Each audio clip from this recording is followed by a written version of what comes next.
शिवपुरा नामक गांव में पवन नाम का एक गरीब किसान अपने माता पिता के साथ रहता था। पवन खेतों में फसलें उगाकर उन्हें बाजार में बेचकर अपने परिवार का पालन पोषण करता था। अरे पुत्र, तुम्हारे पिताजी की तबीयत ठीक नहीं है।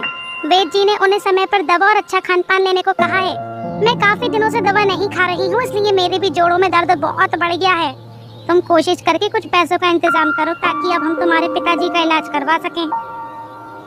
हाँ माँ, इस बार जैसे ही अच्छी फसल होगी मैं उसे बेचकर अच्छे पैसे कमा लूँगा। उन पैसों से मैं पिताजी और आपका अच्छी तरह से इलाज करवाऊँगा और फिर देखना माँ, पिताजी और आप पहले की तरह ठीक हो जाएंगे। पुत्र, मैं आशा करती हूँ कि तुम्हारे पिताजी जल्दी से स्वस्थ हो जाएं। ठीक है माँ, अब मैं काम पर निकलूँगा। आप अपना और पिताजी का ख्याल रखना। अब पवन, ये ले खाने का डिब्बा और समय पे जरूर खा लेना खाना। ठीक है माँ, अब मैं चलता हूँ। पवन ये कहकर अपनी माँ से आशीर्वाद लेकर फिर खेतों की तरफ खेती करने चला जाता है।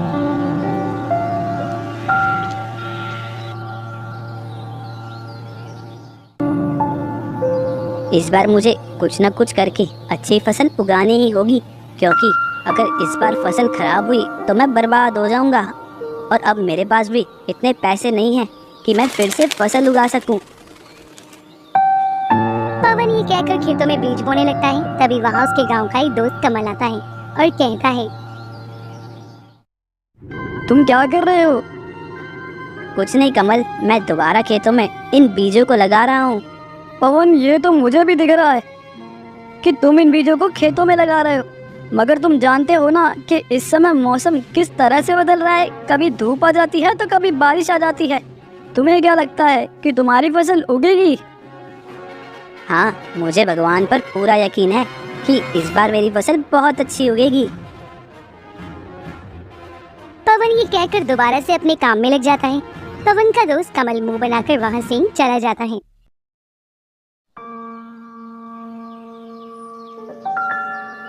आज तो मैंने लगभग सारे बीजों को खेतों में लगा दिया है और अब मुझे बहुत भूख लग रही है। माँ ने मुझे घर से निकलते समय खाने का डब्बा दिया था। मैं हाथ मुंह धोकर खाना खा लेता हूँ।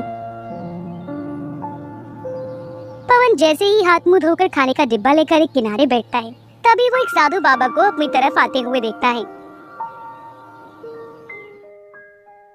प्रणाम साधु बाबा, आप यहाँ इस समय? खुश रहो पुत्र, मैं पास के गांव से आया हूँ और यहाँ किसी को नहीं जानता। मैं 2 दिनों से बहुत भूखा हूँ। मेरे पास पैसे भी नहीं है कि मैं कुछ खा सकूँ। साधु बाबा, आपको भूख लगी है, आप ये खाना खा लीजिए। मैं जानता हूँ ये खाना आपके खाने लायक तो नहीं है, लेकिन फिर भी अगर आप चाहें तो इस खाने को खा सकते हैं। नहीं नहीं पुत्र, कैसी बात कर रहे हो? अन्न कभी भी बुरा नहीं होता, मगर ये खाना तो तुम्हारा है और मेरे हिसाब से इसे तुम खाने ही बैठे थे। अगर तुम मुझे अपना खाना दे दोगे तो तुम क्या खाओगे? जी साधु बाबा, मैं इसे खाने तो बैठा था, लेकिन अब मैंने खेतों का सारा काम खत्म कर लिया है। अब मेरे घर वापस लौटने का समय भी हो गया है। मैं घर जाकर खा लूंगा, ये खाना आप खा लीजिए। पवन ये कहकर अपना सारा खाना साधु बाबा के आगे रख देता है। तभी साधु बाबा प्रसन्न होकर वो खाना खा लेते हैं और फिर पवन से कहते हैं, पुत्र, तुम्हारा बहुत बहुत धन्यवाद कि तुमने मेरे कठिन समय में मेरी मदद की।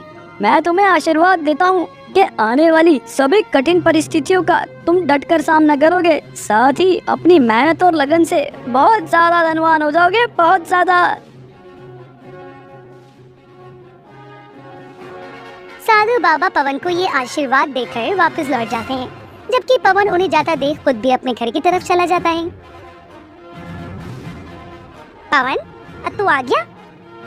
हाँ माँ, खेतों में सारा काम जल्दी ही हो गया था, इसलिए मैंने सोचा कि अब घर चलो। माँ, अगर घर में कुछ खाने को है तो मुझे दे दो, मुझे बड़ी भूख लगी है। पवन, तू जानता है ना, जब से तेरे पिताजी बीमार पड़े हैं तब से मेरे हालात बहुत खराब हैं। मुश्किल से ही गुजारा हो पाता है। जो पैसे मेरे पास थे उनसे मैं तेरे पिताजी की कोई दवाइयाँ ले आई और रात का जो बचा हुआ खाना था वो मैंने तुझे सुबह दे दिया था। अब खाने को कुछ भी नहीं है घर पे। पवन की माँ घर में उसके खाना न होने के बारे में बताती है, जिसे सुनकर पवन परेशान हो जाता है और फिर वो भूखा ही सो जाता है। कुछ दिन ऐसे ही बीतते हैं। पवन दूसरों के खेतों में काम करके पैसे कमाता है और अपने माता पिता का खर्चा उठाता है। साथ ही वो अपने खेतों में उगी फसल को भी ध्यान रखता है। भगवान की कृपा से मेरी फसलें तो बहुत अच्छी उग रही हैं। आने वाले समय में मुझे इनका बहुत अच्छा मुनाफा मिलेगा। पवन अपने मन में ये बात सोच ही रहा था कि तभी उसका दोस्त कमल फिर से वहाँ आता है और पवन से कहता है, अरे वो पवन, तेरी फसल तो बहुत अच्छी उग गई। क्या बात है, तेरा तो नसीब ही चमक रहा है। आजकल तू दूसरे के खेतों में भी काम कर रहा है और साथ ही साथ तेरे खुद के खेत में भी अच्छी तरह की फसल उग गई है। हमारे खेतों में तो अच्छी फसल हो ही नहीं रही है भाई। ऐसा कुछ नहीं है कमल, बस ये मेरी मेहनत का फल है। और रही बात दूसरों के खेतों में काम करने की, तो अगर मैं काम नहीं करूँगा तो मैं अपने माता पिता का इलाज कैसे करवा पाऊंगा।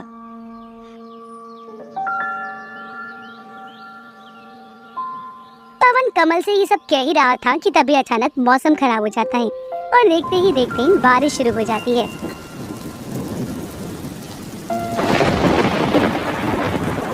अरे ये क्या, बारिश शुरू हो गई। अगर ये बारिश थोड़ी देर के लिए होती तब तो मेरी फसलों के लिए बहुत अच्छा है, लेकिन अगर ये लंबे समय तक हुई तो मेरी सारी फसलें खराब हो जाएंगी।